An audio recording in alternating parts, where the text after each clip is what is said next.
The board has returned from closed session, and so the next item on our agenda is the Pledge of Allegiance.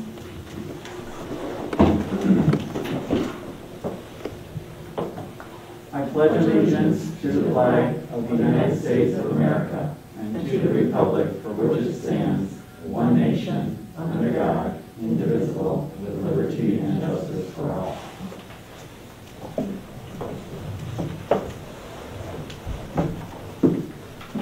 Moving forward with the approval of minutes, the chair will entertain a motion to approve the minutes of the September 22nd, 2020 regular meeting of the Board of Education as presented. So moved. Second. All in favor? Aye. Any opposed? Motion carries. The chair will entertain a motion to approve the minutes of the first closed session of the September 22nd, 2020 regular meeting of the Board of Education as presented. So moved. Second. All in favor? Aye. Any opposed? Motion carries. Chair will entertain a motion to approve the minutes of the second closed session of the September 22nd, 2020 regular meeting of the Board of Education as presented. So moved. Second. All in favor? Aye. Any opposed? Motion carries. Public comment tonight? Were there anybody out? No? Okay. We did receive, and we are I'm not going to read emailed public comments at this particular meeting because we're moving away from that as our practice for the time being. But I will say, I will ask Kevin, it came into Kevin, and the topic is the possibility of creating a maskless class, so students not wearing masks. So what I'm going to say is I'll have Kevin forward this to all the board members so that they can read it. And if you feel passionate about this topic or that it's something that needs to be discussed by the whole board, somebody can add it to the next agenda. This is not a topic that I am interested in adding to the agenda, but if somebody else wants to add it, that would be up to you. Okay. Let's move forward then with our consent agenda. The chair will entertain a motion to approve the consent agenda as presented. Number 1, personnel recommendations. Jerry Ann Ortega, Instructional Teachers Assistant, Westmont High School. Nolia Reyes, Instructional Teacher Assistant at Westmont High School. Thomas White, Girls Sophomore Basketball Coach, Westmont High School. Amelia Kuzmanowska, Night Custodian, Westmont High School. Christian Zabate, Volunteer Wrestling Coach, Westmont High School.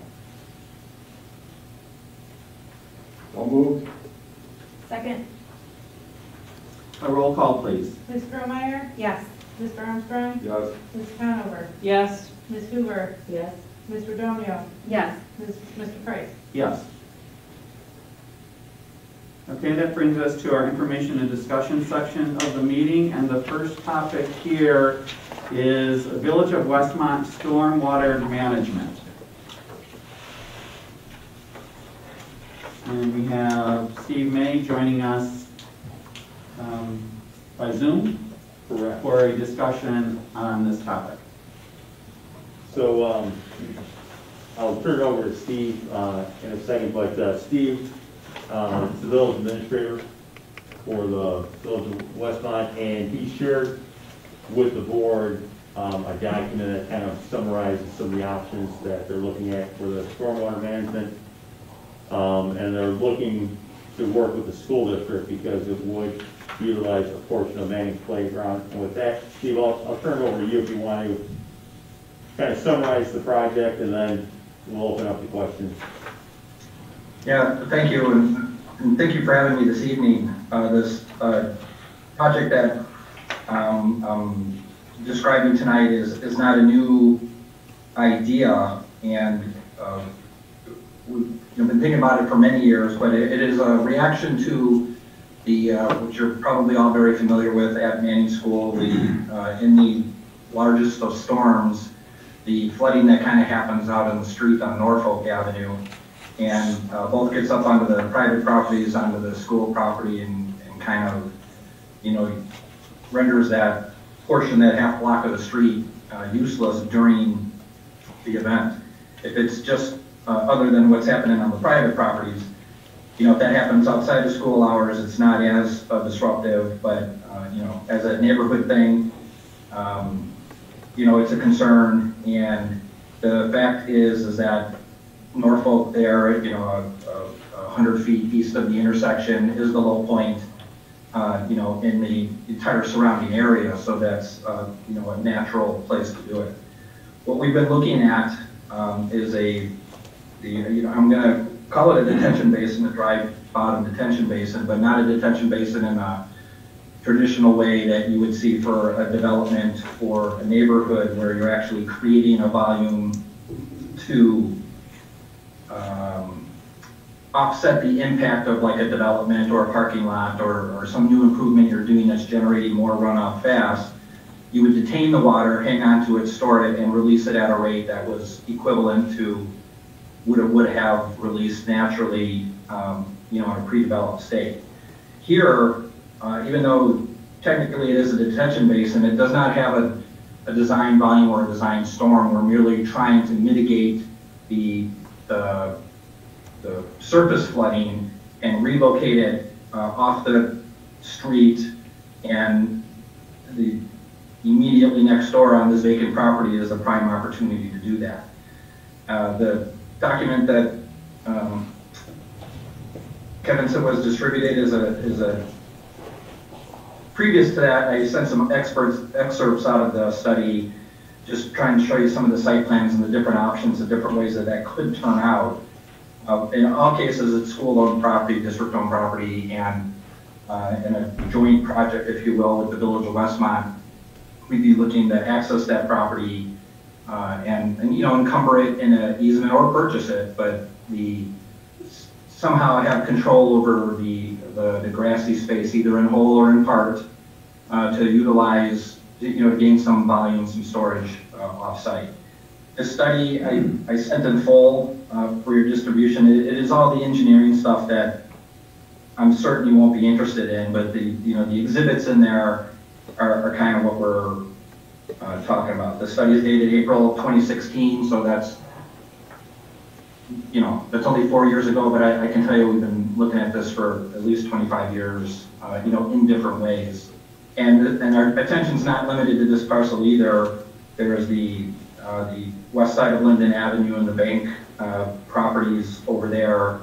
There's many parts to this, but this part concerns the school district, and before we spend any more time investigating it, I'm actually asking, I don't even need an answer tonight, but I'm looking for, first of all, conceptual agreement on what we're talking about.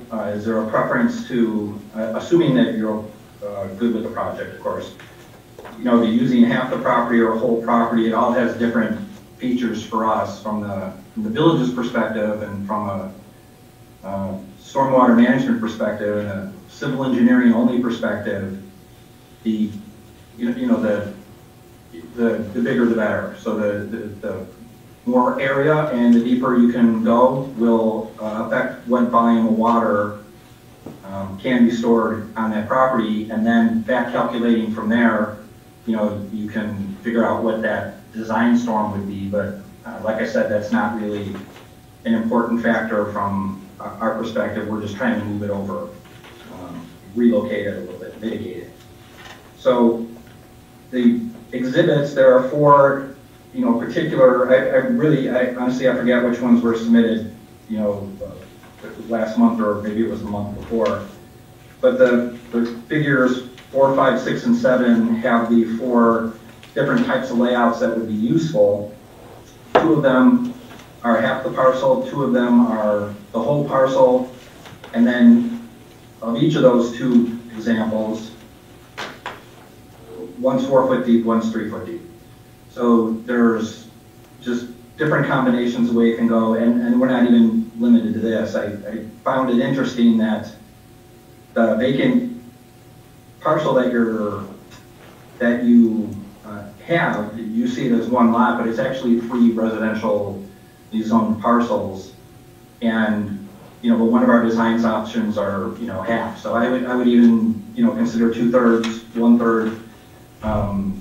And why would you have, well, first of all, it's your property, but why would you have interest in how much of this that we would be interested in is because there was pavement in there before, it was recreational space. Basketball, at one time there was a very large diameter tree on that lot. If any of you remember that, I believe it was a victim of lightning. But the, relocating any recreational amenity, if we want to maintain it as for recreational use, recess, for example, we can reserve the north third or the north half for, reinvesting in playground area, whether that's pavement or whatever amenity would be. That's where, what I'm asking you is what would you like to see out of this project as well? Because I'm really primarily only equipped to speak towards the stormwater benefit that we're looking to get out of it. But the rest of it is, would be all your preferences. So, I can get into more details about the design, but that really sums up the topic. Is this something of interest in participating? Can I, continue to design plans? Is there a preference to, whole, half, 2/3, those types of things? And then I can continue with investing in a more detailed design of what that might be. And when all said and done, when we agree with a direction, we would of course prepare an easement document, an easement agreement of what all you would expect out of this project, whether it's limits or amenities, and before granting an easement to the Village of Westmont to use that space. Or like I said, if there's a preference to just selling it, we could have it appraised and go that way too. But really it'll be green space before and after. It'll still be usable as, dry recreational space, except during the actual thunderstorm. But initiate any, initial questions yet? I have a question on the background from this, and I don't know if you can speak to it, but I have a question. You said you've been looking at this for years. And what has any of the work that's been done in Westmont affected this, like the need for it? I know there's been projects and stormwater projects over Westmont that have been done already. How has it affected the need for this? I think it was a very faint question on my end, but I think I grasped it. It's like what's generating the need for this area may be different now than was before as well. As a community, village-wide, we have a stormwater. It's not a formal utility, but we do have a stormwater management program and a sales tax increment that funds that allows us to get into neighborhoods and provide stormwater management in areas that didn't have it before. So any new development since don't quote me exactly, but since the 1980s, Westmont has had a stormwater management ordinance, actually before DuPage County did, and still remain a little slightly stricter than the county's minimum ordinance as well. And any new development, whether it's commercial or residential subdivision, all has to build in stormwater management as part of their improvement. And in areas where, I prefer not to name examples because it's not relevant, but there's commercial properties up on Ogden that were already paved. and then they did an improvement, we made them put in stormwater management, in retrospect, in hindsight, just because they were touching it. So there are a lot of, you get into the oldest part of town, everything from Ogden Avenue to 55th Street, and there's no neighborhood, there's no regional stormwater management. It's the oldest part of town, it's got the oldest storm sewer infrastructure, and it's loaded with depressional areas that sit inundated until there's capacity in that storm sewer.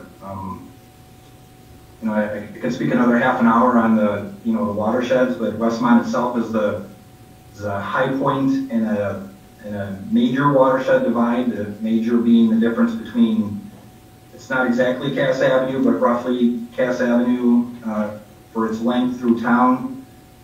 The water on the east side goes towards Clarendon Hills and trying to find its way to the Des Plaines River, whereas everything west is going through Downers Grove and towards the DuPage River. And it comes with unique features. So this whole town developed back in 1900s and 1920s, didn't have any stormwater management taken into account. The storm sewers are small, and so we are plugging in area detention basins throughout. This particular one, as I described in the beginning, is not looking to provide volume and storage for the neighborhood. It's really, honestly, just looking to move the volume that is storing on Norfolk Street. And the first home south is, the address is 139. Water gets way up onto that property, into the crawl space, floods the garage as well when it's at high water level. So we are trying to, guard against public property damage as well. But it's not new storage, it's just moving what's there. So I'm not certain I answered your question, but. Hi, Steve, it's Gary Armstrong. How are you today? Doing well, sir, thanks. Good. I understand the concept here, and I always want to try to help the village, but I just can't get this picture out of my mind of after a rain event the next day of a muddy lot that the kids are going to want to run around in and play in, and there's going to be additional bugs during those rain events, and we've got all these school kids here. That's what concerns me. When we first talked about this, we talked about putting it underground. I'd be happy to talk about anything underground, but I just can't get this picture of young kids playing around this muddy field for several days after it rains. Okay, and I'm sorry. I mean, let's somehow I can be more satisfied in that area. In my personal opinion only, I can't see storing water on the school property in an open field. Okay, well, understanding that concern, there was actually two parts to that comment. We did talk about underground detention, but when I was referencing that, it was the other properties that I was talking about, the bank properties, where if you're going to put storage in a parking lot where you still intend to have parking, that's where you would invest in the structure of underground storage and pave over the top of it so that you can still drive on it. Something like that wouldn't be warranted for turf, but that aside, the same point being, referring to the diagram, and admittedly they're engineering plans, but each of those solid blue lines, in the ovals are contour lines, and each one's a foot apart from each other in elevation. So if you look where the little inlet is on any of the examples, it's marked as 738 or 736.5, depending on which one you are, and you see it slopes up to the north, from there. So the design of the bottom of the basin is such that it will drain out, it will all slope to that sewer inlet, and will have a little bit of a pitch on the bottom of it so that it does not ever become muddy, and in fact you can mow it otherwise. I can give you some good examples where the bottom of the basin was built too flat, like Quincy and Oak, on the east side of town. That became a naturalized wetland as well. Or I can throw that out there too. If it's not needed for turf recreational space, there's nothing preventing us from considering naturalizing all the plantings in there, and it would be more like North Warwick was the last example we did of that in the 400 block of North Warwick. And then that's up by Fritz Worley Park. And then, our oldest example is probably Muddy Waters Park on the south side of town, where we maintain detention that's with a park district relationship. But that's all naturally planted. The work we did in Deer Creek was recently converted from a muddy bottom pond to a naturally planted one too. So that is an option we could consider if interested. Is that I Muddy assume you want Waters the Park? turf space, the room Is to that- run though. That Muddy Waters Park, is that over by the yard, by Westmont Yard? Yes.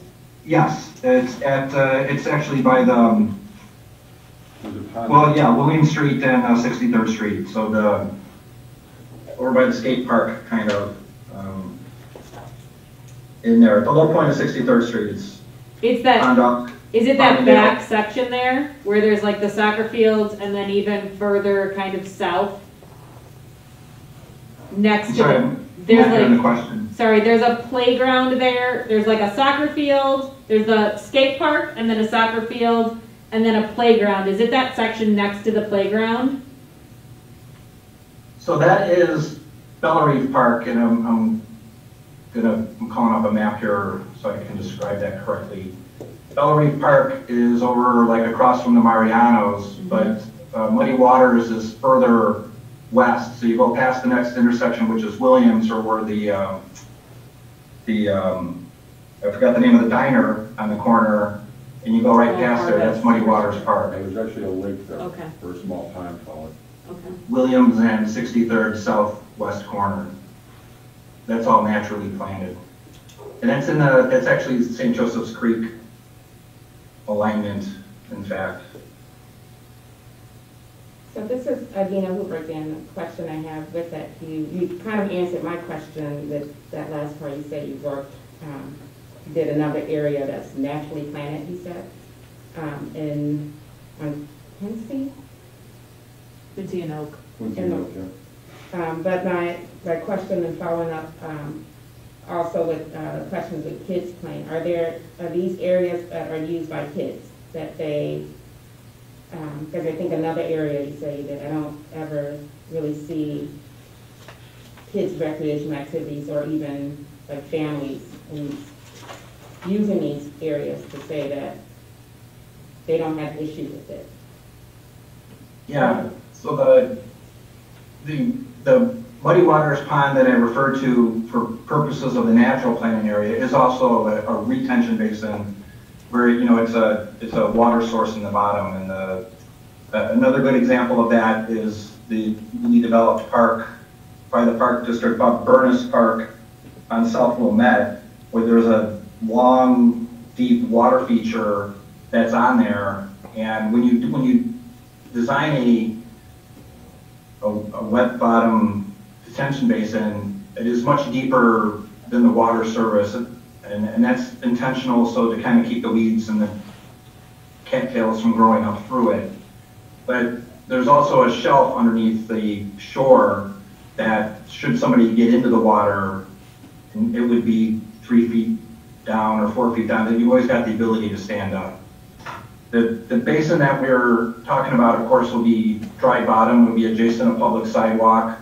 We don't have any examples at all. I mean, we design them with slopes so they can be navigated should some reason an errant bicycle or somehow someone end up in it. They've always got the ability to stand up. And I'm looking and I'm trying to think at the same time. I don't know of any examples where we have a fenced in or a protected detention basin. They're normally, nicely used vacant lots. And we design them to be used, so. Kevin, can I ask Lindsay, Mrs. Peters, I have a question? Sure. No, you weren't here to answer this, but Steve, the principal of Manning, just happens to be in the room with us today. This is Dana Strohmeyer. If I wouldn't mind, how is that space used currently? And what happens when there's rain now? does it mean that the space can't be used because it's muddy there already? Or can you help us understand from the school's perspective how that space is used? Yes, so I'm assuming this is gonna be south, correct? I have not seen the map. Why don't you go closer to Steve and then Sure. Lindsay, if you're answering a question, Steve, Yeah. she's gonna come over closer to the computer. Lindsay, we're Yeah, talking thanks. about the parking lot across. the Appreciate street that. from Lindsay. Yeah. Yes, but just, is it south? Because there is a flooding issue. Hi. Hi. Okay, so we're talking about south closest to Norfolk, correct? Instead of north versus Naperville Road, yes? So the south. Correct. The Norfolk itself is where we're experiencing the issue, so immediately adjacent the public sidewalk there on Norfolk, which would be the south half or the south portion of the lot is the ideal location to manage this, so they could back up there. Yeah, so currently that does flood when it rains. So it has been basketball courts that have not been refinished. There's a gravel part, so our kids do try to dig because there are puddles there, especially the younger kids. So that area does flood after rain and it's really not usable when you try to year round. So it is something that is muddy. And we have to, luckily it's so large that we're able to use areas around it and then also that north playground. But we do use all spaces outside as much as possible. But yes, when it rains, even without the retention, it does flood. All right, then, thank you for that, and agreeing with it, that's there's, if you need, that's just kind of corroborates what I'm saying. It speaks to the, the need or the benefit from regrading the parcel so that it always does have a small slope on it so that it doesn't stay soggy. And then if the pavement parts and the basketball, if that's worth to maintain, the best place to put that would be on the north. The best place for me would be to put that on the north, and we could redesign that or reconfigure it. I'm not so sure the neighbor to the north would agree with that, but Yeah, and if someone plays basketball, those trees might get in the way, but definitely if you went a little farther east, depending on how much you want to use it, you could definitely reposition it. Can I ask Lindsay how she feels about this project and what her concerns We are? have 3 minutes notice. I just think that I'm not sure I, as a school board member, have all of the considerations to think about. I was curious if you had any other thoughts about this project.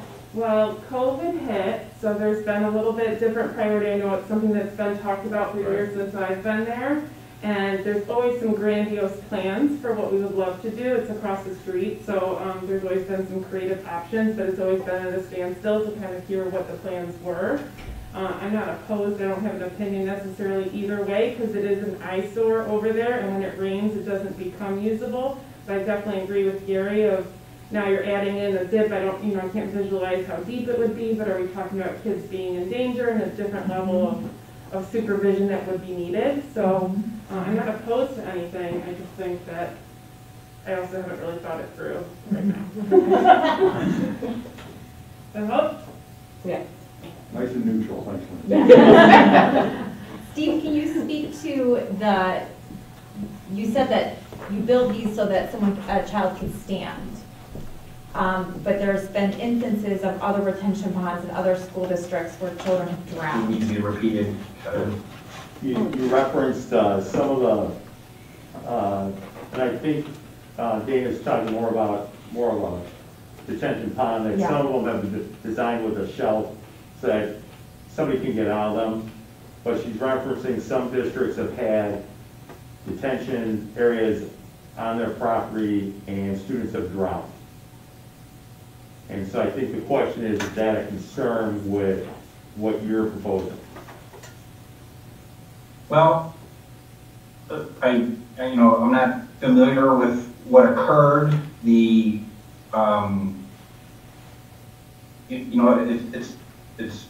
It's possible to drown in 2 inches of water. It's possible to drown in the water that's building up in the street too. So that I don't know if there's ever a drown-proof situation, but all of our designs are one to keep the property maintainable, mowable, usable, And during the actual storm itself, I would not, it'd be hard to imagine that if immediately after a thunderstorm, anyone would allow resource to empty into an area that was a detention basin. I'm trying to think, I know it's not your district, but you know, Marker School has a very deep area, you know, to the east of their main school, you know, along the bus drop off there. And it's like way down in there, and it has the opportunity to collect a lot of water, which you don't use it in the thunderstorm, and then it drains down, you know, typically within a day in the worst storms, less than that, you know, routinely. So, I mean, it could be, we don't use fences anywhere for that reason. It is not, you know, the deepest point at the outlet structure will be 3 feet deep, so, you know, a yardstick. And I don't, you know, that is, you know, I guess a built-in concern, but no way to protect against it. I suppose if you didn't want people on the lot in the off hours on the weekend, you know, a fence amenity would help access to the area, you know, at that time. But it's not necessary for the stormwater management part, but if that's something that would like to be incorporated, you know, there's an opportunity there too. So we do have one area, if I'm thinking about it the right way, the high school also has that area kind of out front that water, you know, when it rains, fills up. So we already do have on our properties, you know, this situation. So if we're Yes, concerned to the about high school. Yeah, at the high school. If we're concerned about, you know, then we should be equally concerned. I know the kids are, you know, younger at Manning, obviously, but But that's not a playground.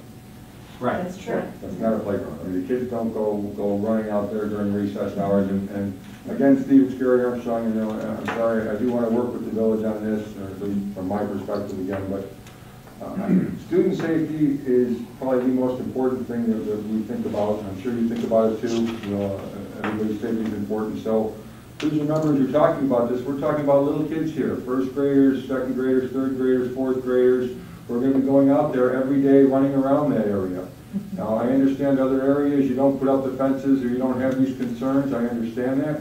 I think if you want us to be more open to this, we need to hear a better plan for student safety on a daily basis. At least I do, because I just can't see allowing a large amount of water right next to a little kid's playground. There's really no other example in the town that you can give me that isn't, you know, managed differently. But I mean, this is every day from September through June. We're going to have little kids running by this water, and that's my concern. And unless we can go with some type of safety thing, at least from, again, my perspective, I can't see it. Can't see doing it.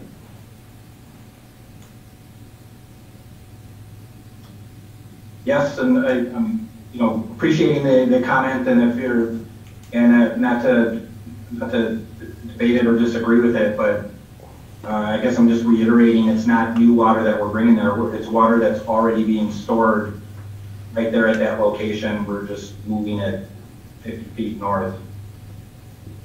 How quickly do you see these areas dry out? Yeah. So we get a 2-year storm, a 5-year storm, and you bring it up in your report, a 2-year storm, 5-year storm, 10-year storm, 25-year storm, 100-year storm.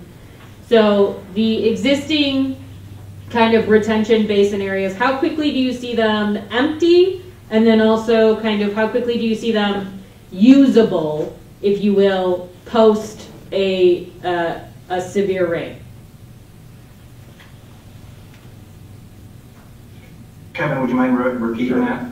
Sure, the question is that you reference in your document, you know, a 2-year storm, 5-year storm, you know, 100-year storm, 25-year storm.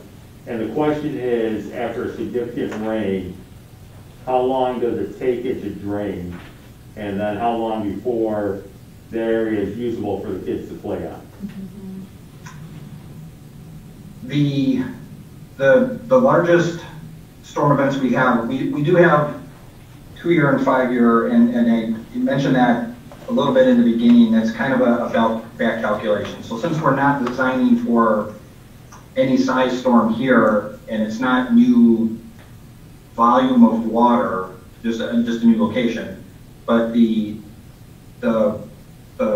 biggest events, the biggest ever event in my career here was probably 1987, and the three last biggest ones that we could consider 100-year storms, well, certainly in 2013, and then at October of 2017, and the one earlier this year in May of 2020 was not quite a 100-year storm, but it was a large event, and that flooded that street and got into the, its typical highest point, and that was all gone by later the same day. And of course, it's a street, so it's usable, immediately as soon as the water's off of it. But in a turfed area, it would be usable by the next day. It's about 24 hours you want it to drain down. But that's if you were designing the detention basin from scratch for a certain purpose. Here, we're at the mercy of the capacity of the storm sewer system leading out of this neighborhood, which is small and runs to the south to Burlington Avenue. So that will always be the governing element. Do you see any increase in mosquitoes, bugs, etc., where we've got these spots? Is that water around long enough for that? Did you hear that, Steve? I only heard, was there any increase and then not the rest? Yeah, is there an increase in the number of mosquitoes, that type of thing, as a result of water being in the detention area? So that's I can talk to you another hour about mosquitoes and vector control, but the short answer is standing water that's not moving is the concern for mosquito larvae. And that would be ponds that ponds that are normally wet, and it's worse when you have a drought. When you have rain and you have, eggs are laid on the surface tension of the water surface. So when you got something trapped in like a tire in the backyard and nothing's disturbing it and it stays still, that's very, productive for a mosquito. If, and the water sources, we do actually treat water bodies, like some of the ones that we have. But this is a detention basin that is, going up and down.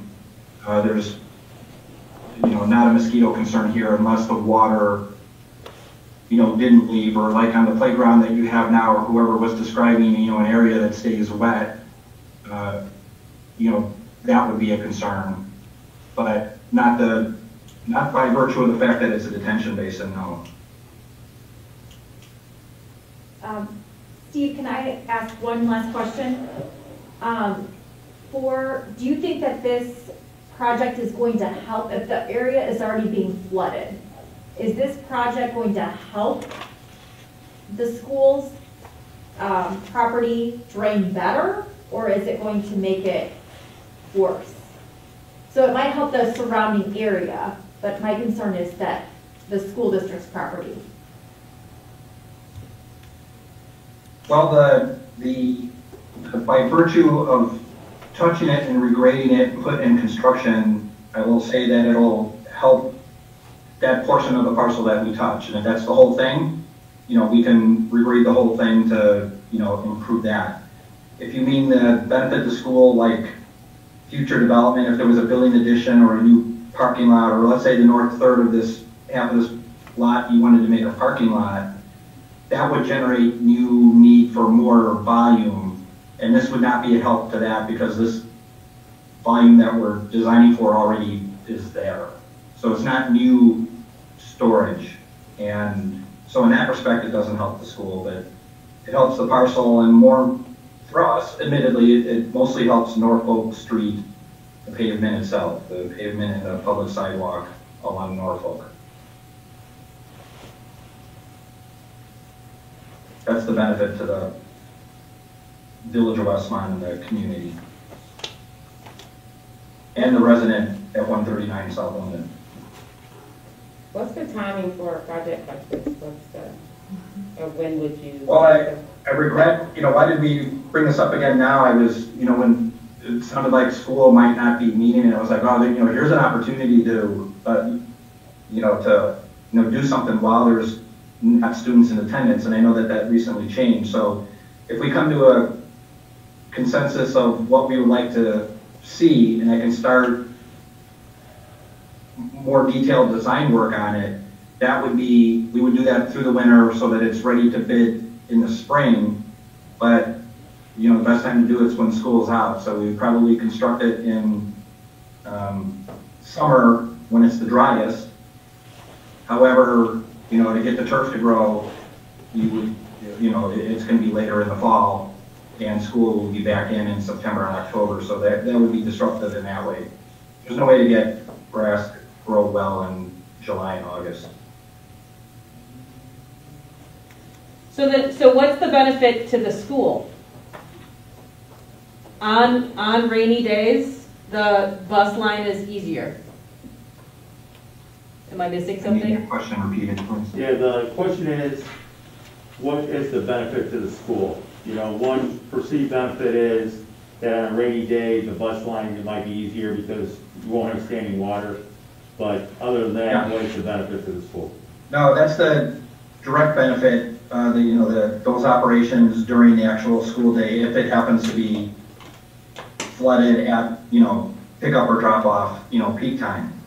Other than that, it's more of just assistance to the community. We partnership with the school in other areas and the park district mostly, but it's using jointly owned public properties for the greater public good, if you will.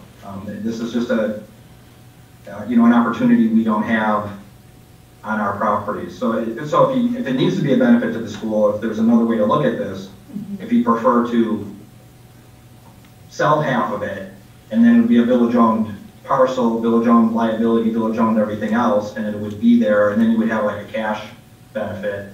But I don't know if that's practical or not. There's also you have opportunities to apply, the TIF proceeds, of which only some of you will recognize. But is there a way to invest, do something bigger here too? And that's just kind of what I'm probing from you all.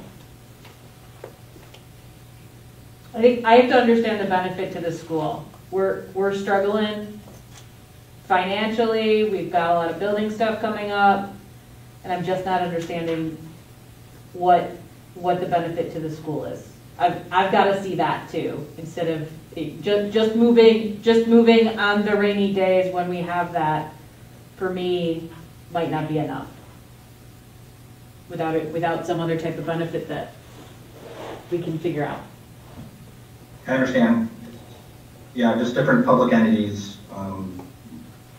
We're looking for an opportunity.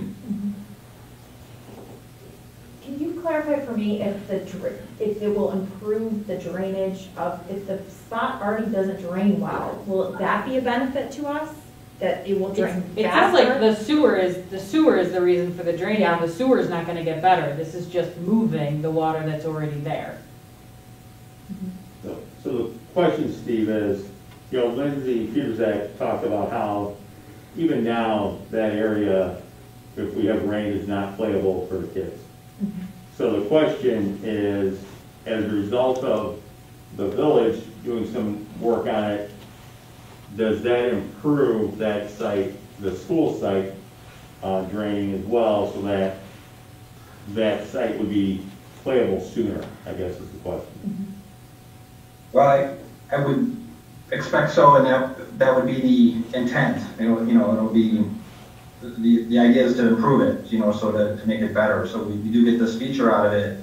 Now, granted, the bottom of it, to get that benefit, would have a slight slope in it. So if you were, you wouldn't be able to play soccer intelligently on it because it all, rolls to one corner. But just being outdoor space, it's comfortable to be on, and that should be an improvement, yes. Or we would make it so. So, We don't have a big, topographic survey of the parcel. The investment is this preliminary engineering. The topography is from aerial topography. So these are concepts today. And, but I'm glad for these questions because this is what we're, looking to hear is what is the benefit you want to, get out of it and should find a way to incorporate it.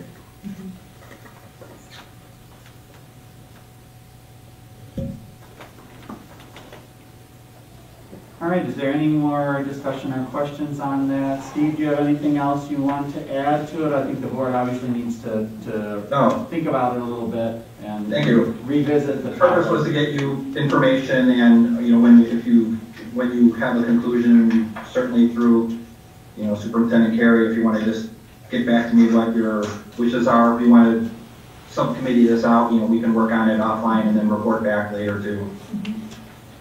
I'm sorry, can I ask one more question? What would be the village's preference? Thank you all. Half parcel for full parcel?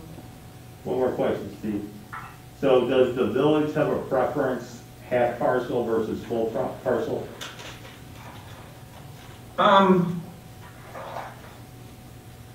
Preference, I'm gonna answer that indirectly. The more volume we can get off the street, the better it is solely from a stormwater management point of view.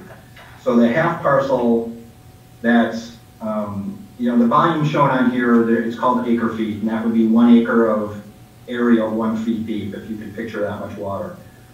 So the half parcel is either 0.47 acre feet, half an acre foot, at the 3 foot depth, and then at the 4 foot one, which I don't want to do because it requires, a pump, but it's 0.8, so not quite double, but you can get, just going down the extra, actually it's 1.5 feet, with that sewer outlet, makes a big difference in the volume. So using the whole parcel, will be more volume.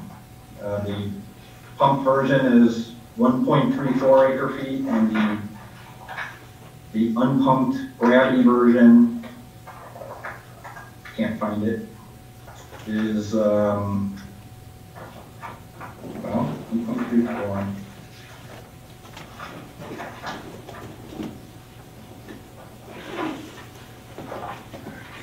Exhibits are all 11 by 17. So here it is. Gravity, using the entire parcel, the gentlest slope, but only 3 feet deep, is 0.74 acre foot. So that version is the exact same volume size as the half version pumped. So that didn't answer your question. The more area and the deeper I can go is our preference, and it's it's easier to regrade. But it takes away from flat opportunities if you want. I'll just make it up. I have no idea if you've got interest in reestablishing basketball, but if you need a flat paved surface at the north end, that would be the decision as to whether or not you would afford us all of it, or 2/3 of it, or half of it. We would work with whatever was available. Thank you. All right. Okay, thank you. Thank you, Steve. Is this something that? Thank you all. Thank you. Is this something that is a good thing to subcommittee out now, or is this too much in light of what you guys have going on at the district level? This might be a priority for the village, but Right. can right. the school district handle the continued conversation with this or not? I think we can have some preliminary conversations, like, discussion with Lindsay and get Joe Smith, our building and grounds person involved. Have some preliminary conversations, because, part of the question about what is a benefit for the district other than, helping with standing water on Norfolk and Linden. Lindsay referenced the basketball courts. They do need, something needs to be done with them. And so I know in the past, some preliminary conversations, the village was willing to relocate the basketball court for us. So, but without, I don't want to put Lindsay on the spot right now, but I don't know if Lindsay wants a paved area with basketball hoops on it. Maybe, you know, the elementary school would have better use if it was all grass space, you know, so those are conversations that, yes, we could have. I don't think they're very involved, so that if it is something that the board thinks they want to entertain, those are some of the things that the village needs from us, okay? So in addition to allowing us to use half the lot, are you guys looking to replace those basketball courts? That's some of the things that they need on their end, so that they can continue their process. Thank you. Okay, let's move on to our next topic, which is the first quarter grade reports.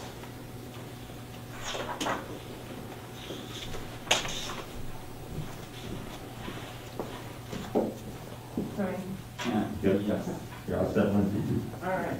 Can you pull it up on the screen or? Oh, This one? perfect.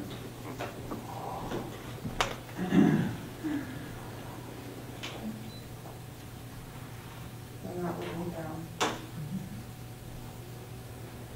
All right, hopefully we can be succinct in our conversation. So a couple of years ago, Manning and Miller went on a journey to update their way of grading, and through our PLC work at all grade levels K through 5, we really talked about what are our grading practices now, what do we like about them, how do we communicate with our families effectively, and so that we could adequately share progress of student learning over the course of a year.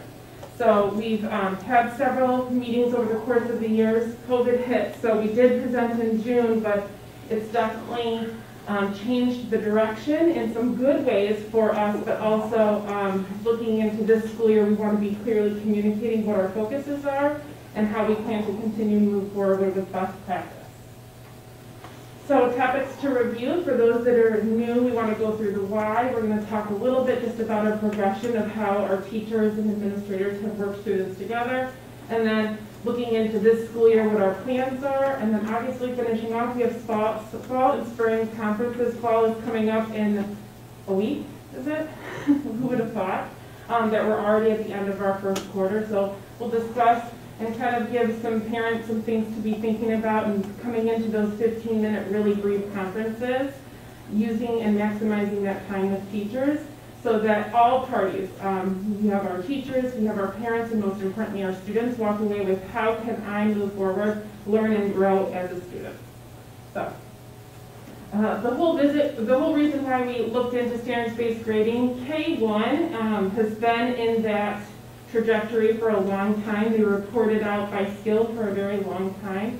When we looked at grades 2 through 5, it's a little bit different. We had grades at one time that were in place. We had differences between Manning and Miller. And so we really looked at how do we accurately show student proficiency to parents, communicate that to students. How do we have clear criteria that we can communicate to all those stakeholders?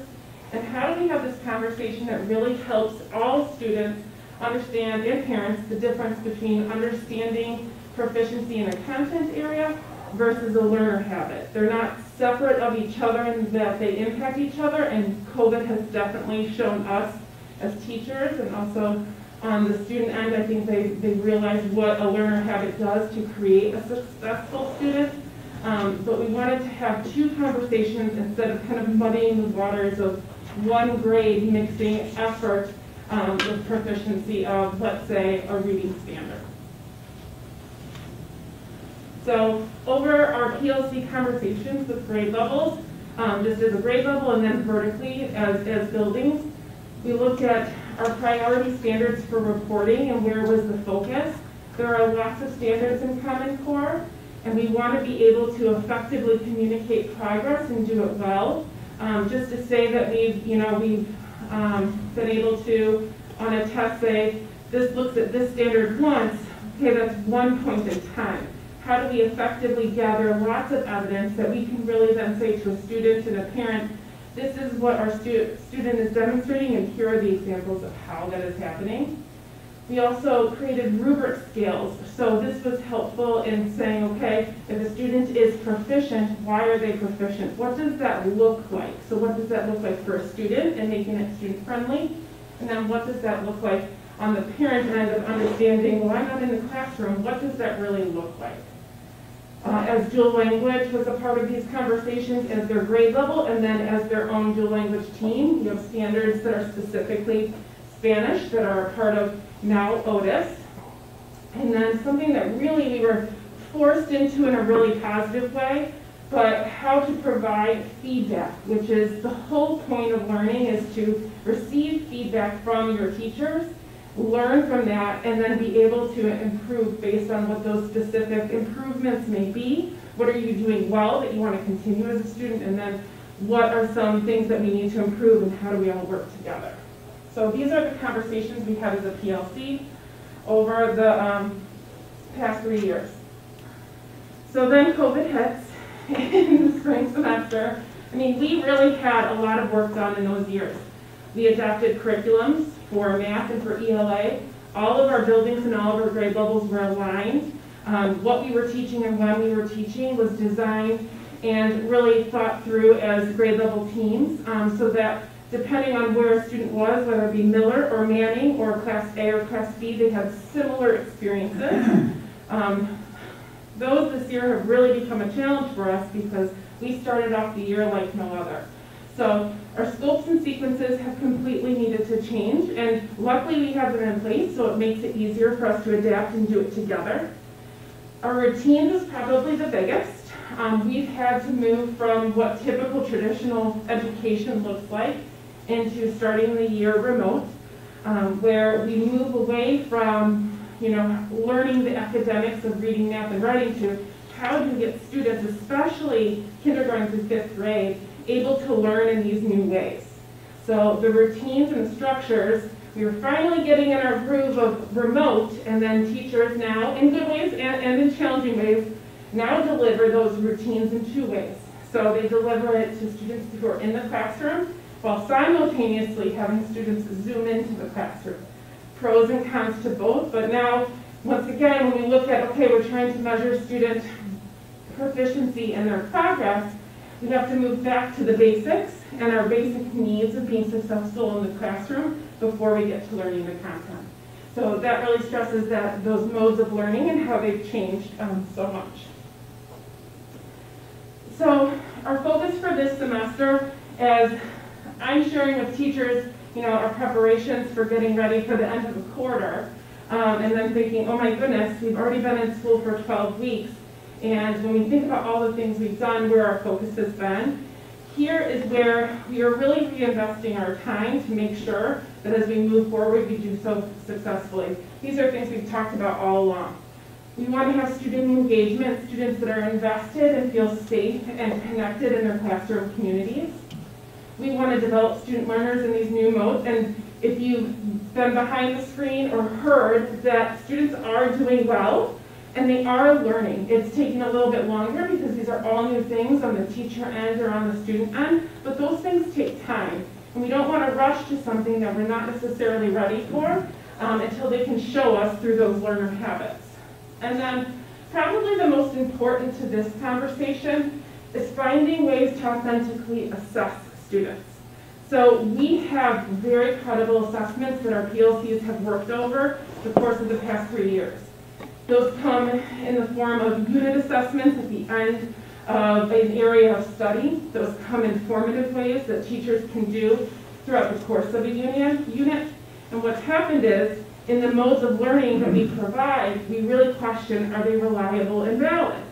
And the reason being, and not to anyone's fault, but some of the support that we may provide during those assessments in the classroom may be a little additional at home, and we notice that with our ready assessment. If a sibling or a parent may be supporting a student more than a teacher would in a classroom. Some students rush through, where in the classroom a teacher can stop and sit down with that student and make sure that the understanding is there. We never want to force a student to take a test and say, this is what you got. If we know that they know those skills, we may take that student aside and say, can you talk to me about this? And in that understanding, we can definitely say there is evidence there. So really, as we look at the end of a quarter, which in standards-based grading really is unheard of to really look at quarters. They move to trimesters or semesters. We are a unit district, so we are on a semester schedule versus a trimester. We are sharing these things with our teachers to really think about.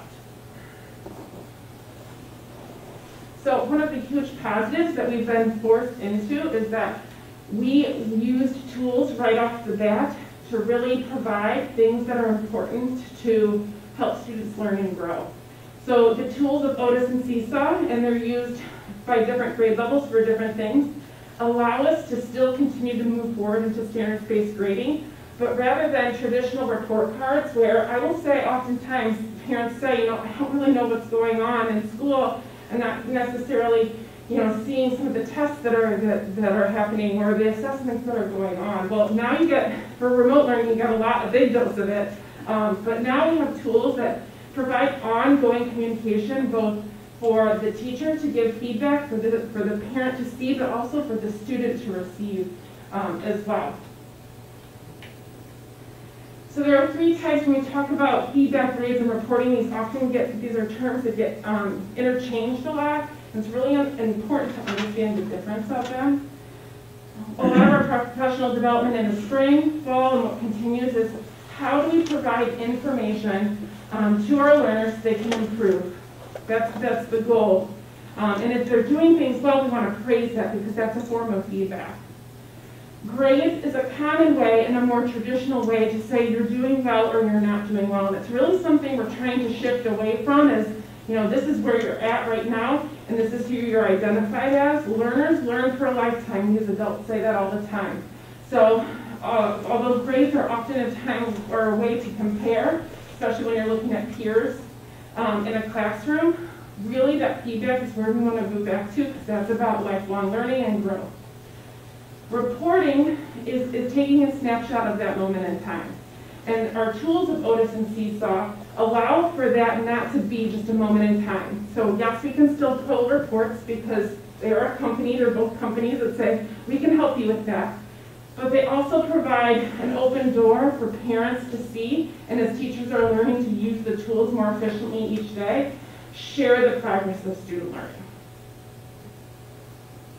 So just real quickly, we have moved away this year from traditional skyward reporting. Teachers used to have to double enter their work. So whatever they collected on paper and then we moved to Otis, they would still have to enter into skyward. Now all this stuff is directly pulled from Otis. It's directly linked to the standards. And then it tells us our 3 categories that we have, not meeting, working towards, and meets. So parents can clearly see what the skill is. So we have some standards in here and some learner habits, and then also the progress there.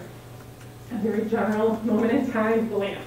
What makes it so powerful is that Otis allows you to dig deeper. It allows you to go within a standard over time, okay?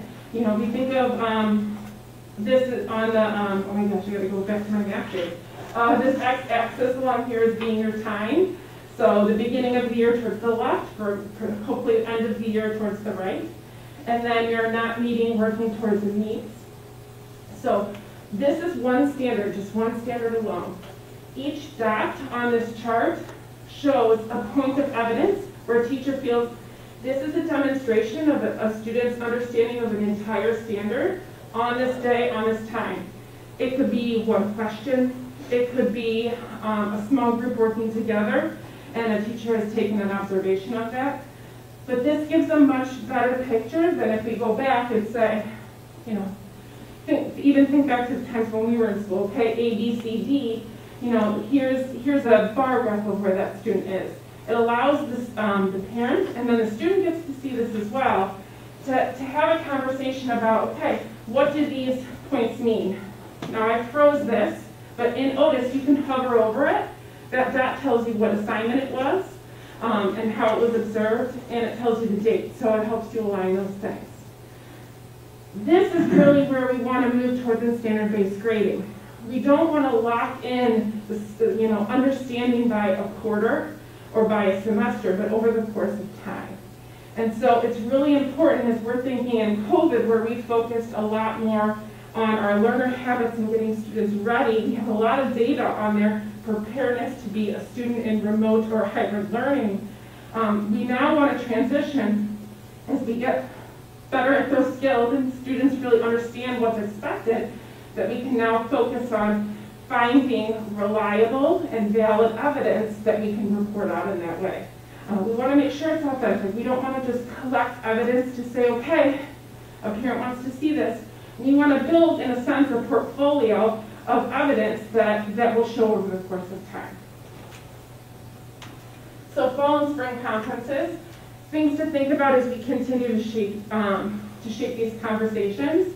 One thing that we're doing is obviously presenting here, but we also have a podcast coming, which we started last year, to present to families, just to talk in, from a parent perspective, what does standards-based grading mean for me as a parent, and how can I help my student to learn and grow?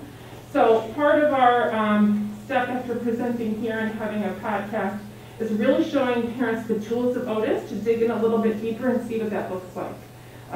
Right now most of them see just the student's view. There is a family side where you can check in on a student's grade book at any time. And as teachers are now feeling more comfortable with understanding these modes of learning and that evidence is input, then that conversation becomes a daily conversation and not necessarily waiting for the next progress report or report card to come. So, 3 essential questions, because it's a short amount of time that you're in a conference, and we think that these are really important to drive the conversation. What is going well? You always want to start with, what are our students excelling at? What have they shown grit and how do they feel? Maybe they've shown confidence. So focusing on things that we started the year doing well. What are 1 or 2 action steps of improvement? This is the hard part for all of us, as we think, okay, what are all the things that we could do better? We want to stay focused. We want to give our kids time, especially as kindergarten through 5th grade students. They need to find a love of learning. If we all of a sudden hit them with all the things they need to do better, and not really find 1 or 2 things to improve in balance with what's going well, we have kids that end up in junior high and high school who remember those conversations with their parents or teachers of how they didn't do well. As a junior high teacher, I had those conversations a lot. They lose that passion for really wanting to just learn. And then the final thing, which is really important, and I think we often forget this in K-5, not because we want to, but because we don't necessarily know that kids at a very young age can handle this. But what can the student, parent, and teacher do in order to support these action steps? It's not all on the parent. It's definitely not all on the teacher. The student, how can they be involved in that process? And how can we hold each other accountable so that when we meet again, we can celebrate those things that are going well now. So that is a review of where we're going, where we're going. We included a couple articles that we are talking about as administrators that some of our teachers have actually shared, and I think are really important because some of these topics are conversations that we've even had at this meeting. First one about exceeding standards, it really talks about, we have 3 levels, and we said we really want to get proficient in being able to assess what meeting the standard is because it's very rigorous. Before we add or include an exceeding standard, and this article does a really good job of just explaining that without rambling like I feel like sometimes I do.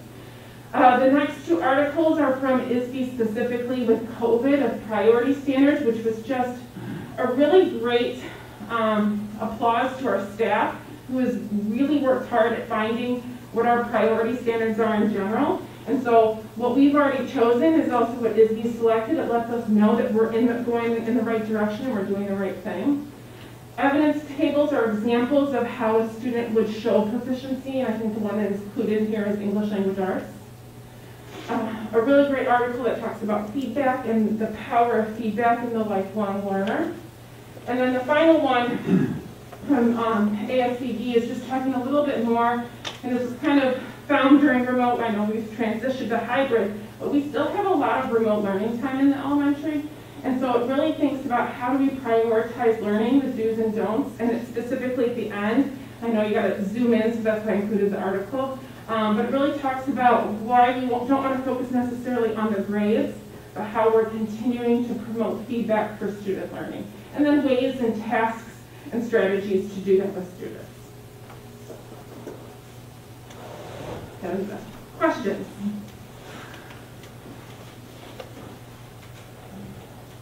Does Otis move up with the kids into junior high, into high school? Is that the longer term plan as standards-based moves with them? The junior high uses Otis now, but high school is Google Classroom? Yes. So the high school and junior high have always had Skywords. They had a traditional grade book. Otis allows for both sides. They're still a business. They allow for standards-based. They also allow for traditional points-based. So it's a conversation of always teaching to the standard. But I know the junior high and high school have different needs in different ways, and I know that they report out for colleges in different ways as well. So, but yes, Otis is designed to carry with throughout. Okay. Any additional questions or comments on that? All right, All right. thank you so much. Thank you. Elizabeth.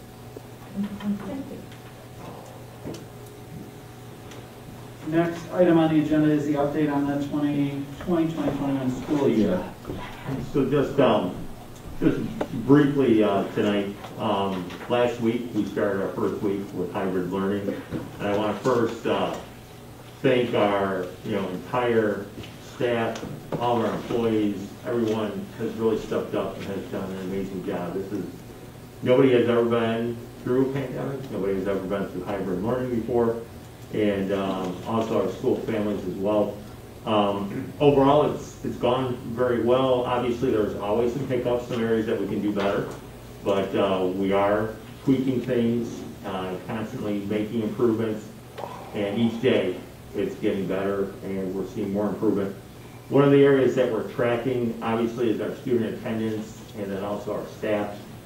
And so this is information as of Friday, last week.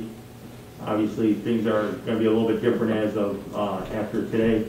But each of the buildings, we're tracking students who are sent home because, again, if a student has COVID symptoms, they need to be sent home. Their siblings need to go home. The children need to be quarantined or test negative or go for a doctor's exam and then receive a note that it's unrelated to COVID-19. At South, to date, we've had 2 students who have been quarantined. Manning, we've had 3 students sent home, either because of their siblings or they report not feeling well, and 8 quarantined. Villard, we had 1 student who had a sibling at another building, which has been happening, and then 3 students quarantined.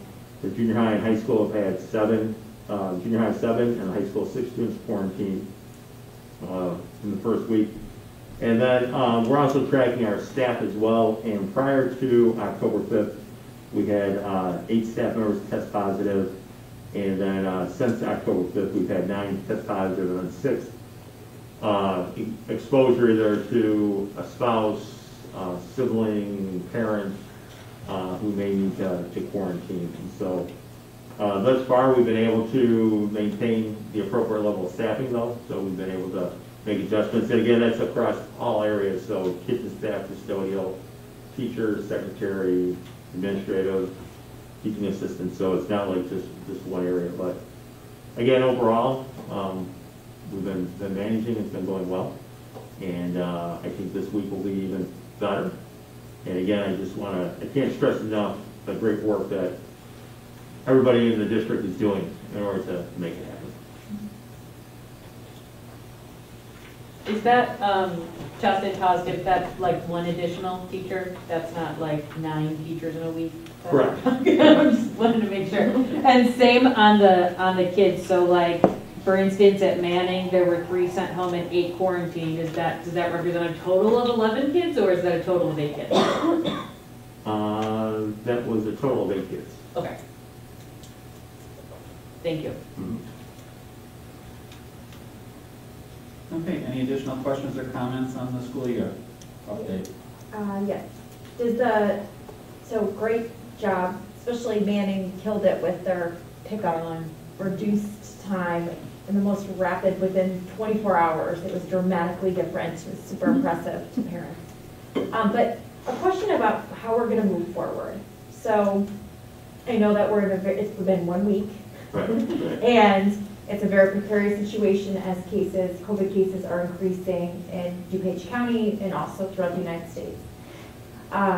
So I know our plan is when we hit that red status, we're gonna give families a week Right. to adjust for both the staff and the students. But let's be hopeful, and let's say that the cases stay steady, and we don't need to go back to remote, which I think is a rare possibility, but Right. but I think the situation remains the same for the spring as we continue on. How does hybrid change? What's our goals with hybrid throughout the school year? Are we thinking about adding that Wednesday back in, or the elementary schools increasing it from a half day to a full day? Or are we just not there quite yet because of the situation at hand? Right, we're not there quite yet. Yeah. You know, we're just, as Lindsay pointed out during her standards-based grading update, you know, part of what we're trying now is to establish the routines again, and you know, our teachers need to develop their skill set, you know, for the hybrid model. The goal is, though, that if things continue to improve, one thing that we'll have to do is monitor the guidelines if there's any changes in guidelines. One of the things that will always challenge us is the 6 feet of social distancing, for instance. So that ends up being a challenge then. You know, right now we have some families that have opted for remote learning. Depending upon the school, if we allow parents to make that choice now or at the semester to change and become in person, we may not be able to accommodate all those students and still maintain 6 feet of social distancing. We may not have the classroom space, we may not have the staffing, so some of it's going to be driven by the guidelines, what we can, you know, grow, so to speak, in terms of our hybrid model. The goal would be to lengthen the school day. One of the reasons why we opted to start with a half day is because if, you know, having lunch in the school is the next challenge. You know, if the students remove their masks, again, there has to be social distancing. You have to have the spaces in order to accommodate that, so is it done in the classroom? Right now, you have a maximum of 50 students in any one space, and so as we're mapping out the year, we're looking at those things and saying, okay, what can we do differently and how can we grow it? The same thing is true of the junior high and the high school. Their challenge is, again, you know, students mixing every class period, and so, you know, the contact tracing and what does it mean if a student tests positive, and what does that mean in terms of the students that need to be quarantined. So part of it depends on if things still trend in a positive direction, if some of the guidelines are revised by the IDPH, that would probably allow us some flexibility. And then as our staff becomes more comfortable and as we develop more confidence, then we'll be able to lengthen it. So the plan is to put together, kind of like we did for the start of the year, we had kind of benchmarks, okay, the first 2 weeks, this is where we're going to be at. Things are going well, this is where we're going to be. We do want to start taking a look at, we told our families that they're kind of locked in until January. So once we kind of, again, get a few more days under our belt, then we'll start taking a look at, okay, what does this mean going forward and how can we grow them out?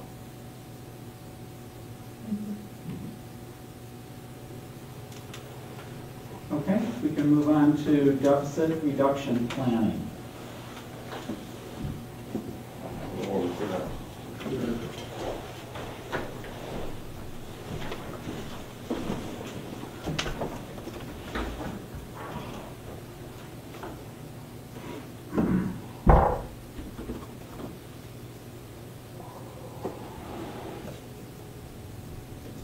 So, you know, Kim recently presented the budget and projected deficit budget, and that prompted some conversation from the board, some questions about, okay, so what happens if we continue down this trend, and what does this look like long term? And so this is by no means a very thorough, getting stakeholders together, this is what it looks like and this is what we need to do.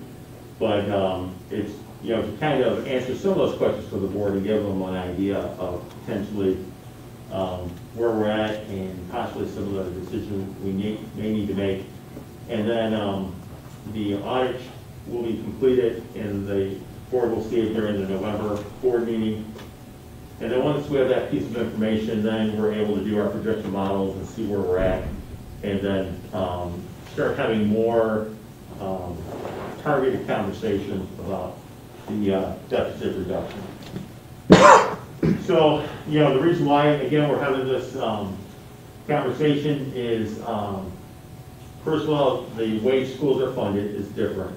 And so now it's the evidence-based funding model. And our reliance is on local property taxes. The evidence-based funding model is pretty much going to stay flat for us. And so when you start taking a look at local property taxes, our local property taxes, the increase is driven by the CPI, and we're projecting low CPI. The state and its financial woes, that is a lot of uncertainty because there have been some years where we haven't gotten all of our quarterly payments from the state. There are some years they've been delayed until after the fiscal year is ended. So there's a lot of uncertainty with that. And then the obvious thing that's occurring right now for us is our expenditures are outpacing our revenues. And so that's what's really creating the deficit for us. And just a reminder, Kim presented this again when she, April, when she talked about the projections, 5-year projections then. And again, this just kind of tells you our expenditures, and when you look at the different areas that our revenue goes towards, 74% of it is salary and benefits. And so by far, the greatest expense we have is salary and benefits. And that's, again, because we always say this when we're talking about our budget. We're a service organization. We provide a service, we don't produce a product. So unlike a business that produces a product, there's materials that they're spending on, there's other things that they're spending on, but for a service organization, it's personnel. Because we need people in order to provide the service of educating students. On the revenue side, again, for us, 84% of our revenue comes from our property taxes. So we do get some from the evidence-based funding model, local revenues, federal revenues, but the bottom line is, for our district, the driver for us are our property taxes. And this is what Kim was pointing out through the projected fund balance. And you can see that at the end of 2019-20, this is based on what she presented in April, we're at about $12 million fund balance. And when you get to 2023, 2024, our fund balance will be at 0. And that's if nothing changes, if we don't do anything differently. The reality is we never let that happen, first of all. We take steps prior to that. And secondly, if a district ever does reach that point where they're at a 0 fund balance and they're at deficit spending, that's when the State Board of Education, they would step in and essentially they would take over the district in terms of the financial piece. So you would have to develop your budget, the State Board of Ed would have an oversight committee, it would have to be approved, and so some of the local control that a school district has, they lose. And so not only is it not a sound financial practice to get to that point, but definitely you lose a lot of local control. So we want to start having those conversations so that we don't reach that point. When it comes to the planning, first there's the revenue side of the ledger, and the reality is the revenues we have very little control over. There's a lot of outside forces. Again, the evidence-based funding model that was developed, that was approved by the legislature, unless there's some amendment made to it. There's very little change for our district.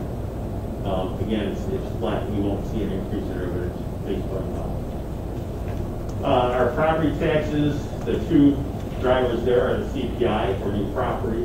And again, as a local district, we have very little control over what happens with the CPI. We also have very little to do with new property that occurs that is built in the district.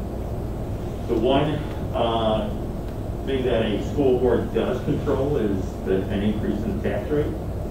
You can have a referendum for a tax rate increase, and that also will help generate more revenue from property taxes. But again, the element that's outside the board's control is you can pass a resolution, you can have a referendum on the ballot, you can have a campaign to articulate the needs of the registered voters, but essentially it has to be voted on by the registered voters. And so you're relying on getting the majority of registered voters to vote yes on that. The expenditure side, though, that is something that the district does control and has control over. And so we can't spend a lot of sleepless nights worrying about the CPI because, again, that's very little that we can do about CPI. But we do control what happens on the expenditure side. And so, you know, we've been doing this. This isn't like we just start doing this, but you review your supplies, your capital outlay, purchase services, and you look for opportunities to reduce spending where possible. Again, 74% of the budget is salaries and benefits, and so you can focus on your labor agreements and limit your increases through your labor agreements. As the district has retirements, that's a natural way to reduce costs. You can absorb retirements. And then, of course, if you reduce staffing, that also reduces your expenditure on salary and benefits. In terms of retirements, we already know that we have certain areas that we will see retirements over the next couple of years, and those would be opportunities, obviously. In 2010, that's one of the ways that the district addressed the deficit at that time. As people were coming up for retirement, those positions were absorbed in the district. So in terms of the staffing, some of the things that we're looking at is that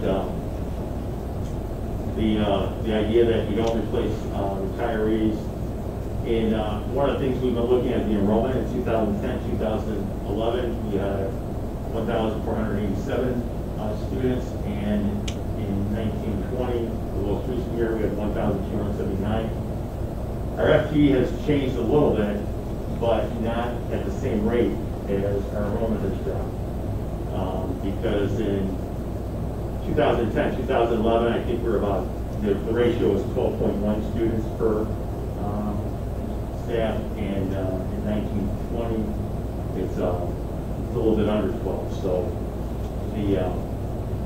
and of course you're including everybody in that, not just classroom teachers. So, but our FTE hasn't necessarily kept pace with the decrease in the number of students. And then the number of staff will depend on how the financial projections change. We'll be wrapping up our audit, and then we're currently involved in labor agreements with 2 of our bargaining units. And so all these things will help us then to make that long-range projection and ultimately determine the steps that we need to take in order to balance our budget and then, turn that tide, so to speak. The nice thing is right now we do have some fund balance, and that's what's allowing us to navigate the pandemic. Because right now there are a lot of unknown costs if you navigate a pandemic. If you decrease your fund balances too much, then the next time you have that situation where you need to rely on your fund balances, you may not have enough there, and then you're forced into doing some types of borrowing, which is never a good thing for a school district to do. So this is kind of, again, just,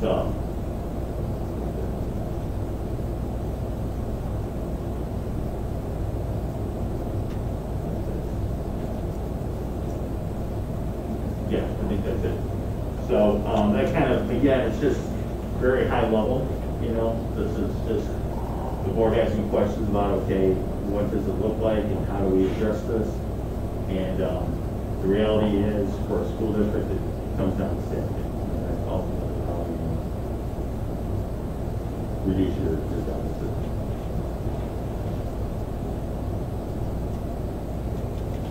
Any questions from anybody?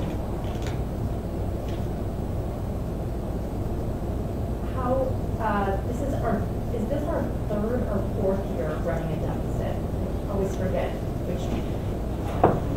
We had adopted the ed fund. Yes. So we've had since 2016. So since then, what sort of things have we done already to reduce our spending, to reduce that expenditure side of the equation?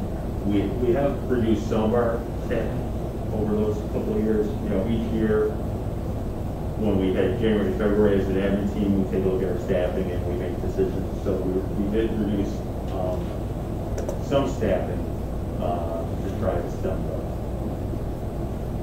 the deficit. I think it was the budget meeting, Kim, you talked about this year we reduced building budgets as well For fiscal year 20. for this For the one year that we're current in. school year.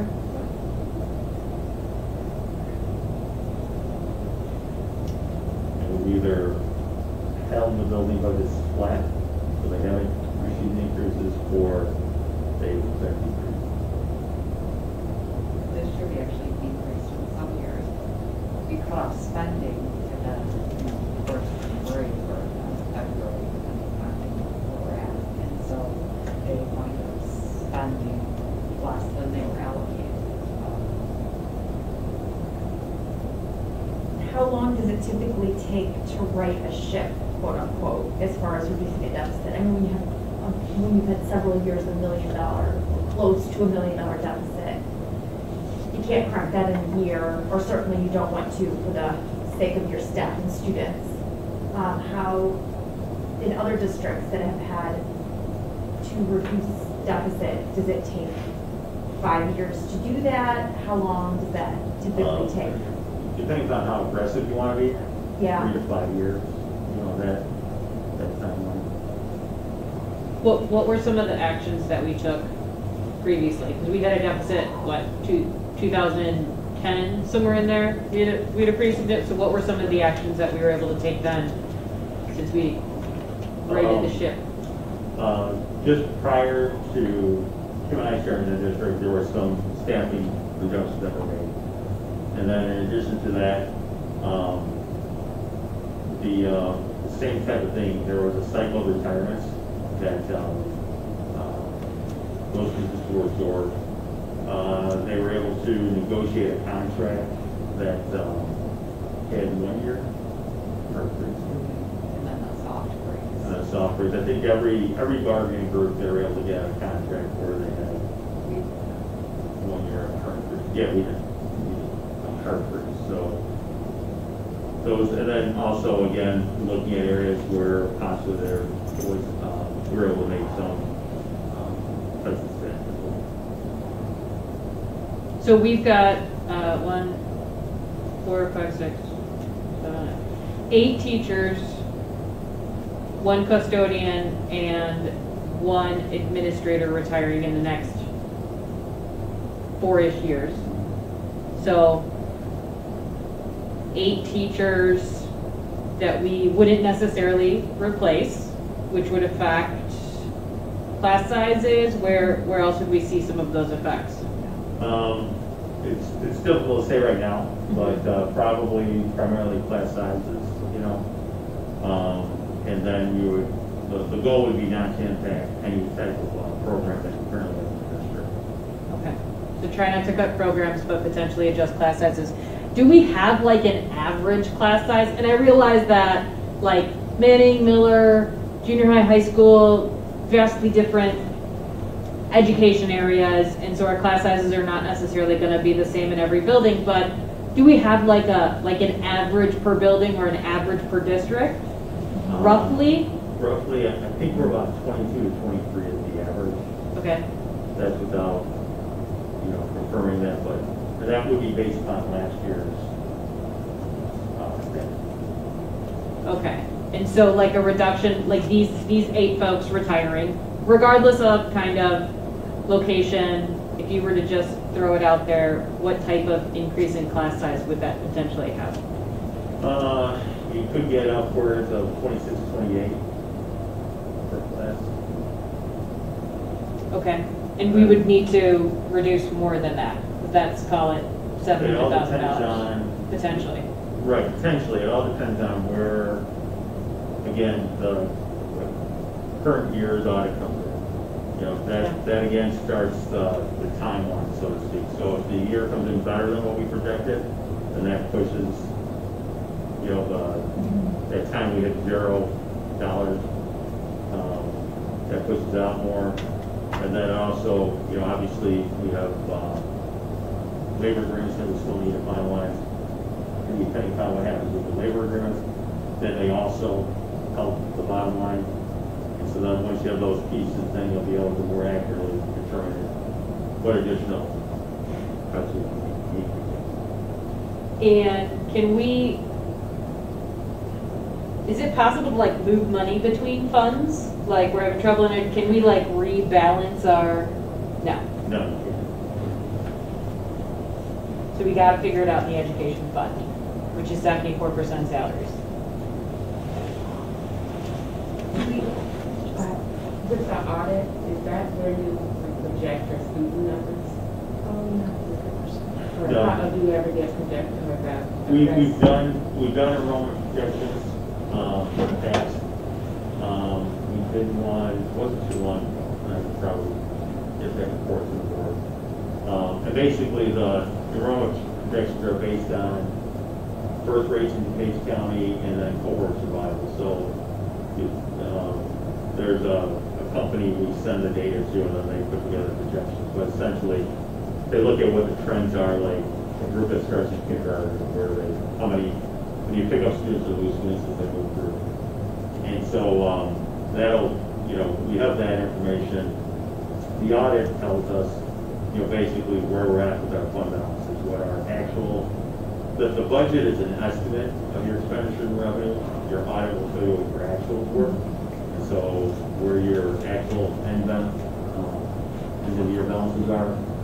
So again, if they come in a little higher than the 5-year projection had, then that, if we calculate that projection again, that ultimately tells us, again, how far out our fund balance is. Did you mention in here when we were at like a 0? I'm sorry, did I miss it? Yeah, right now it would be 23, 24 school year. A couple years, okay. In what fund? That would be- Overall? That would be overall. So, I know we've not had our fund balances, we haven't had our fund balance policy for the education fund. It's 45%, right? And the state comes in at 25%, I think we talked about that last meeting. Overall.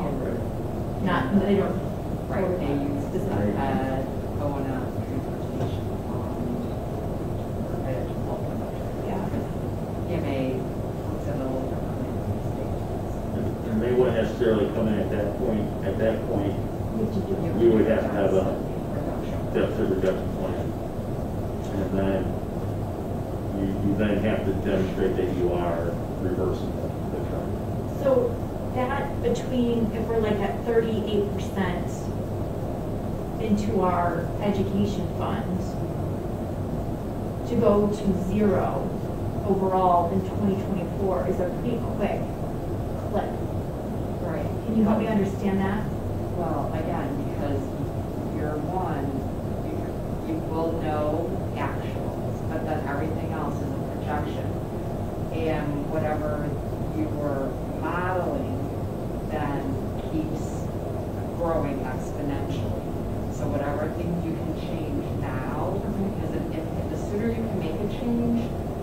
more long-lasting that impact is. So if you're making a negative change, it goes quicker. If you're making a positive change, that fund balance extends. We know that we on a cash basis, we came in a lot better than we projected. We talked about, some reasons why. We didn't have to do the same kind of spending. Interest income was up. We received a Hackbrush donation of $250,000. We have to spend that though somewhere. So, all those things kind of go into play with this. Obviously, if we put in a contingency of $1.1 million, we hired a few additional people tonight. If we keep hiring those additional people, we're going to go and have a more of a negative balance than just the basic bottom line without the contingency. We don't have to do some of those things, we'll be better off. We don't know what's going to happen, with the state revenues. There's a lot of unknowns right now with COVID. It's a very difficult time to be making, to do budgets and projections. And that's why you continually reforecast. And so we'll have a much better idea as soon as I can reforecast everything. After the audit? After the audit. And then we'll look at some of the assumptions that we made of what's happening with our Medicare revenue and some things like that. So, all of those things with COVID, our revenues are going to be lower, and that's projected in the budget, but we don't know how much lower. So all of our school fees, if we don't have athletics, we still have some of the coaching costs, but we don't have the revenue to offset any of that. So there's a lot more variables even this year than there have been in prior years. So there are spots where we're paying more where we would have paid. We would have gotten, like you mentioned, the athletics, right? We still have the expenditure going out for the coaches, but we're not getting any revenue back for any of those events and that kind of stuff. So that's maybe like a overspend, but like transportation or somewhere else we're potentially spending less. Correct. Okay. And overall, we're spending a little bit less this year, but this is also a very special flower type of year with COVID. Okay. And this audit, which comes out mid-November, so will that give us a better understanding of like where we can affect the most change that will kind of exponentially help us year over year, like some of the things that we could do this year in 2020, maybe not immediately, but pretty quickly, because we can do some things pretty quickly because we're small, but will that help us understand, like, if you do this one thing this year, exponentially, this is going to help you the most over the next couple of years so that in 2023 or 2024, you're not borrowing? The audit won't. The audit will give us our actuals on the modified accrual basis. So we do our budget and our financials when I present them monthly on cash. Modified accrual takes into account the salaries and expenditures that are due and owed as of June 30th, but we don't pay them out until July and August. So all of our teachers, TAs, at June 30th, we haven't paid their full salaries out. So the audit reflects that our actual balances as if we had paid those. Because if, let's say, everyone quit on June 30th, we owe them still those July and August paychecks. So that's what this does, it trues that up. And then it's the 5-year financial projection that we can look at, put that data in, the actuals from the audit, put in the budget, and then look at that, see where we're at, and then it's up to us. The audit doesn't tell us where to make changes. But again, when we're looking at where 84% of our expenditures are, that's the most logical place to begin. And so then we can model what if we, do a reduction of, this many FTE, what does that, what's the impact on that over the next 5 years? So there's different things that we can model. Thank you.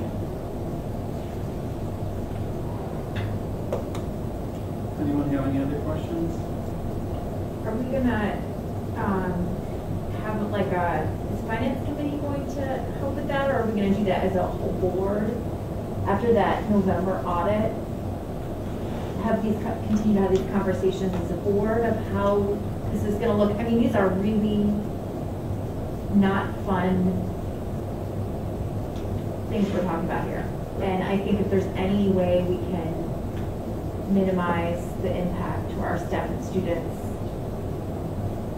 we should be creatively teaming up in any way that we can. I don't know if we could have a subcommittee, or is it part of our strategic plan, or? We'd start with the finance committee. And then the finance committee would have a discussion about the process that we want to undertake in terms of creating our deficit reduction plan. We bring that to the full board for a full board discussion. And then depending upon what the finance committee and full board, ultimately if they want to see what other stakeholders they want involved in the conversation, you know. And so we'll start with the finance committee. So how did this happen again? So, right, 2010 we had this happen, and then we reversed the trend, and like cyclical actions, right? The world is cyclical, and it kind of comes back and forth. How, is there any one thing in particular that we've done in the district? Was there anything, how did we get here? Yeah. Can you help me understand? Was it dual language? Did we build something? Did we hire somebody? Like, did we pull those teachers out of the sky? How is our expenditures on the salary line just exploding to an extent? I'll start now. I'll turn over to Tim. But in terms of dual language, I know that's come up before when we were talking about reducing the section. And you know, when we grew the dual language program, we did it very purposefully. And so as we had an elementary teacher retire, the teacher that we would hire would be the teacher that would teach a section of dual language. And so we were able to pretty much grow that program without changing the number of staff that we had. The other piece to it is those students who are in dual language, those students would have to be in a classroom. So if it wasn't a dual language teacher with them, it would be a monolingual teacher. And so we'd still have the same number of sections. We'd still have 5 sections of kindergarten, 5 sections of first grade, 5 sections of second, all the way down the line. Instead of 4 monolingual and 1 dual, it would be 5 monolingual. So the dual language program isn't the source. When you take a look at, again, our revenues are outpacing our expenditures. So when you look at our expenditures are outpacing. Thank you. So when you look at our revenue, the CPI hasn't kept pace with the salary increases. So if you look at the different salary increases that we've had, they outpaced the increase in CPI. And so that's one source that, I mean, that's really the biggest contributor. We have not increased building budgets. There's certain things we don't have control over. Some of our, again, I've talked about outplaced students, some of our tuition programs and things like that. We don't have control over those cost increases. The number of students that need special services and things like that. But the majority of it is salary and benefits. Has that been acknowledged across the board that, the state that we're in, we have to get closer to CPI? Because that's where our revenue comes from. That's all we have. To prosper, we have, at this point, we have to get closer to that rate, that rate of change, or rate of increase is closer.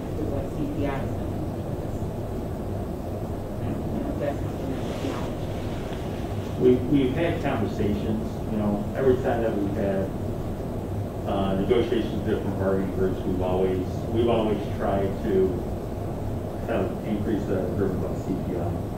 The reality is where we end up very often, you know, on the surface, it may look like we're addressing it, but, you know, overall, you know, we're still not getting where we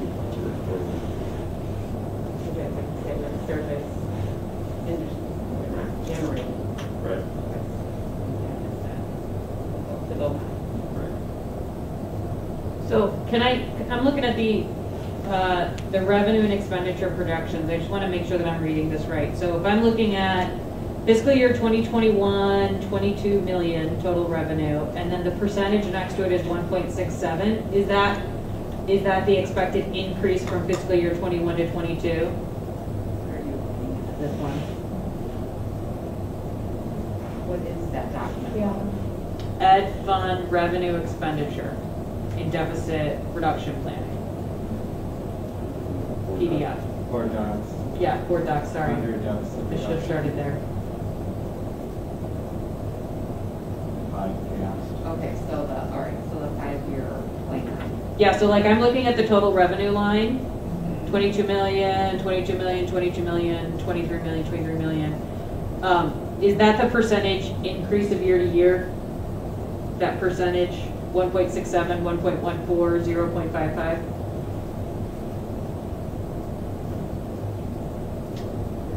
The Yeah, delta yeah. percent, the delta percent. I don't. Oh, so for the revenue, Total I revenue. see 1.87? Is that an 8? Yes. 6, that's a 6. Oh, overall, I got okay. Zoom. Yeah, I'm looking Yes. overall, yes. Yes, uh-huh. Okay, so from 2021 to 2022, we expect like a 1.67% increase in revenue from our taxes and whatnot. But then if I'm looking down at our expenditures, our salary cost from 2021 to 2022 is going to increase by almost 3%. Right. So we're going to get, our salary line, salary and benefit line is going to grow at double the rate that our revenues coming in are. That was the projection from April. Okay. We passed it somewhat. Leo, are you looking at the FiveCast 11-year perspective? Yeah. I'm looking at this. Yes? 5-year expected? Oh, I'm sorry, thank you. Okay. Because I'm just seeing, like, and I'm a percentage person because $22 million and $24 million, a lot of money, percentages make more sense to me. So, but it appears to me that our salary line is nearly doubling our increase in our expected revenues, which, yeah, Is that, helps me understand. in this, oh, this is just the ed fund. Just the ed fund, yeah. Not the other one, not the projected fund balances. Yeah. That is just a real sad ski slope. Yeah, not that one, the ed fund revenue and expenditure projections. So just trying to understand, like, in the exact same way that we make an effect now and it helps us for 5 years and that expands on itself, that helps me understand how we kind of ballooned so quickly. And then you mentioned with the dual language program, you mentioned that we had some folks that were retiring and replaced them. I'm going to assume, and correct me if I'm wrong, those folks that were retiring were near the top of the pay scale, and the people that we replaced them with were not necessarily, because I wouldn't think that we'd hire a about to retire teacher, or we would, or I don't know, but I'm just going to assume that the retirees were at the top of the pay scale. Right. And so our actual cost there was even a little bit less to bring it in. Okay. Can you help me understand why, that looking at the same document that Leo was looking at, why is it, this is a really dumb question, but why is it different? Like, why are the percentages different every year for salaries and expenditures? So when she's talking about how it's going to increase by 3.41% for FY 2020, And then in FY '23, I know these are just projections. Right. But it's 2.59. Why, what makes it almost a whole percentage different? Well, some of it's your projections of what CPI Okay, is doing. Okay. And if your different, things run off of CPI, and your projections of CPI change throughout that, then, again, where you have retirees. Okay. So they're factored into there. Gotcha. And things like that. thank you. And so you could have, again, those salaries go up as people, their increases, but then they retire, then the salaries drop. Gotcha. So in those projections, you put in this Model five? that stuff, yes. Oh, okay, that's good to know. Yeah. Because what is our heads up for retirement that we typically get? How many years? 3 to 4. 3 to 4. Goodness. It's stressing me out looking at this. Well, it'll be good to revisit and as a finance committee and after we have the audit and. I guess, it's just out. Is there something I'm missing that, like, if you look at the salaries and benefits, is there an expectation that we are supposed to get money from some other source like that? Because it's so different when you see that our revenue changes are not very high from CPI. But, like, the expectation is that the salaries and benefits are covered, and that rate of change is so much higher. Is there, I'm missing something where the expectation that money is got somewhere else, on trees, I don't know. No. That's the Well, problem. Like, is Leprechauns? there, should there be other funds? Should it be, are there other grants? Like, is there something else that we're supposed to be doing? Looking at? Well, and that's, I mean, essentially that's the problem, and as I referenced, there's very little control we have over our revenue stream. And again, we could do a referendum for a tax rate increase. That's one thing that could be done, but other than that, CPI is outside of our control. What the state does with their funding is outside. I mean, we can write letters to our legislators and, do those types of things, but again, it's outside of our control. And so that's why our focus is on the expenditure. That is something that we can have some control over. Yeah, that's essentially the problem.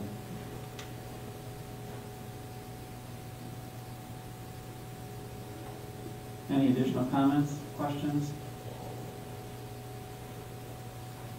Okay, then let's move forward with a couple of action items. Tonight we have 2 bargaining unit contracts for approval. The first one is the approval of the WESPA contract. The chair will entertain a motion to approve the WESPA 1-year extension of contract as presented. Motion to approve. Second. Roll call, please. Mr. Armstrong? Yes. Ms. Conover? Yes. Ms. Hoover? Yes. Mr. Donio? Yes. Mr. Price? Yes. Ms. Stromeyer? Yes. Second contract, approval of WCMA contract. The chair will entertain a motion to approve the negotiated agreement between Community Unit School District 201 Board of Education and Westmont Custodial and Maintenance Association, WCMA, for the contract 2019 and 20 through 2021 and 22 as presented. So moved. Second? Roll call, please. Ms. Conover? Yes. Ms. Hoover? Yes. Mr. Donio? Yes. Mr. Price? Yes. Ms. Stromeyer? Yes. Mr. Armstrong? Yes. And the superintendent's report. Just a couple things in my report. One is that Thursday, October 22nd, and Friday, October 23rd, we will have parent-teacher conferences. Like many things this year, the format will be different than prior years. They'll be held via Zoom. But parents still make their appointments in the same manner. They can use Skyward to make an appointment to set up conferences, or they can contact their child's school.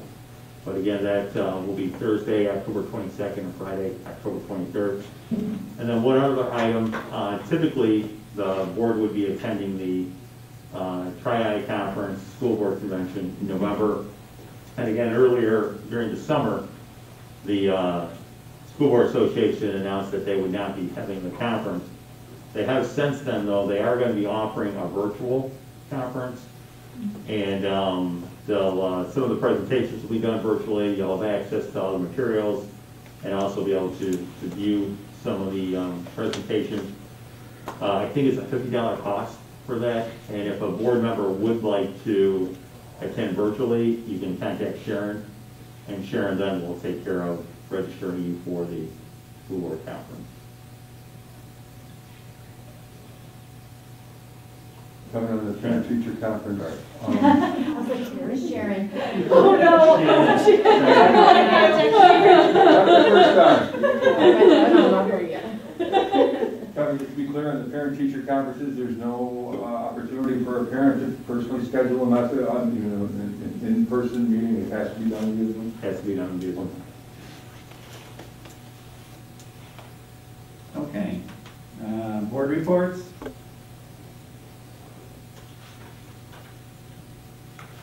I guess the only thing I'll add at board reports is that everyone, I'm sure, in this room is aware, and I hope everyone else is aware, there's an election coming up, so I hope everyone is registered and is prepared to vote.